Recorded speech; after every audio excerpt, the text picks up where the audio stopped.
யாராக இருந்தாலும் மகிழ்ச்சி என்பது ஒவ்வொரு ஆன்மாவின் கனவு. ஒவ்வொருவரும், ஒரு பூச்சி, கழுதை கூட ஓரளவிற்கு மகிழ்ச்சியை, வசதியை விரும்புகிறார்கள். எல்லா மகிழ்ச்சிக்கும் அடிப்படையாக இருப்பது உங்களுடன் நீங்கள் அமைதியாக இருப்பதுதான். நீங்கள் அமைதி மற்றும் நல்லிணக்கத்துடன் இல்லாவிட்டால் நீங்கள் ஒருபோதும் மகிழ்ச்சியாக இருக்க முடியாது. உதாரணமாக, நாம் யமா மற்றும் நியமம் பற்றி பேசும்போது, யமா என்றால் என் வாழ்க்கையில் பலவீனமான அனைத்தையும் கொல்வது. அனைத்து பலவீனங்கள், குறைபாடுகள் என்று என் வாழ்வில் இருக்கும். இவை அனைத்தையும் கொல்ல முடியுமா என்று பார்ப்பது. மற்றவர்களை கொல்லாமல் உங்கள் குறைகளை கொல்லுங்கள். பிறகு என்ன நிகழும்? நீங்கள் ஒரு வணிகராக அல்லது தொழிலதிபராக நிலத்தடி நீரை மாசுபடுத்த மாட்டீர்கள், நிலத்தை மாசுபடுத்த மாட்டீர்கள், காற்றையும் மாசுபடுத்த மாட்டீர்கள். அனைத்திற்கும் அடிப்படை உங்கள் இதயத்தில் உள்ளது. இந்த அடிப்படையான விஷயத்தை ஆன்மீகம் உங்களுக்கு கற்பிக்கிறது. யுனெஸ்கோவின் SDG எனும் நீடித்த வளர்ச்சிக்கான இலக்குகள் இந்த திசையில்தான் நகர்த்தப்படுகின்றன. எப்படி காற்றை கெடுக்காமல் இருப்பது, எப்படி பூமியை மாசுபடுத்தாமல் இருப்பது, எப்படி தண்ணீரை மாசுபடுத்தாமல் இருப்பது, எவ்வாறு மக்களுக்கு சொல்லித் தருவது, குறிப்பாக பெண்களுக்கு. ஒவ்வொரு சமூகத்திலும் பல குறைபாடுகள் உள்ளன, பல இலக்குகள் உள்ளன. ஆனால் உங்கள் மனம் தூய்மையாக மாறும் வரை, உங்கள் இதயம் தூய்மையாக மாறும் வரை உங்களால் இந்த நீடித்த வளர்ச்சிக்கான இலக்குகளை செயல்படுத்த முடியாது.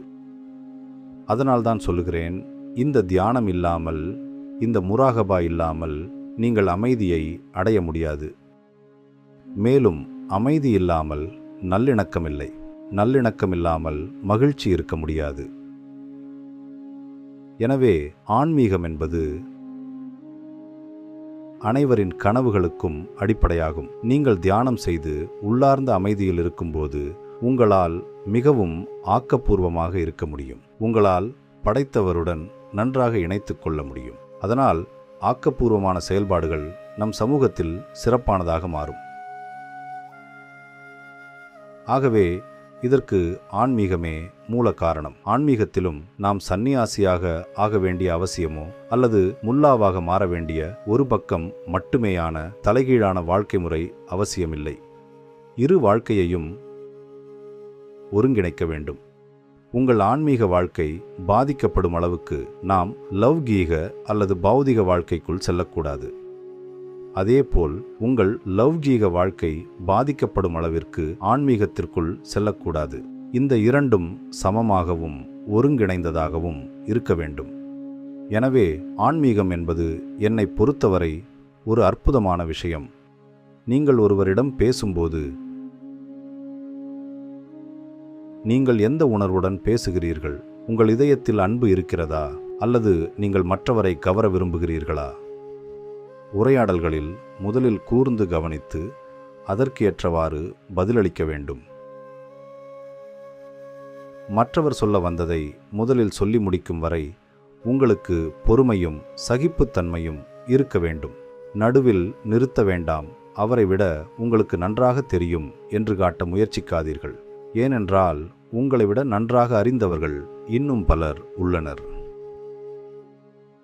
எனவே நாம் நமது வரம்புகளை அறிந்திருக்க வேண்டும். நீங்கள் உங்களை மிகவும் தெளிவாக கவனிக்கும் போதுதான் நமது வரம்புகளை நம்மால் அறிய முடியும். ஒவ்வொரு காலையிலும் நீங்கள் எப்படி தியானம் செய்கிறீர்கள், உள்முகமாக எவ்வாறு உணர்கிறீர்கள் என்று பாருங்கள். அந்த தியான நிலையை பகல் முழுவதும் பரவ விடுங்கள். பகல் நேரத்தில் உங்களை இடைநிறுத்தி குறைந்தபட்சம் 2 முதல் 3 நிமிடங்கள் வரை அந்த தியான நிலையை நினைவு கூறுங்கள்.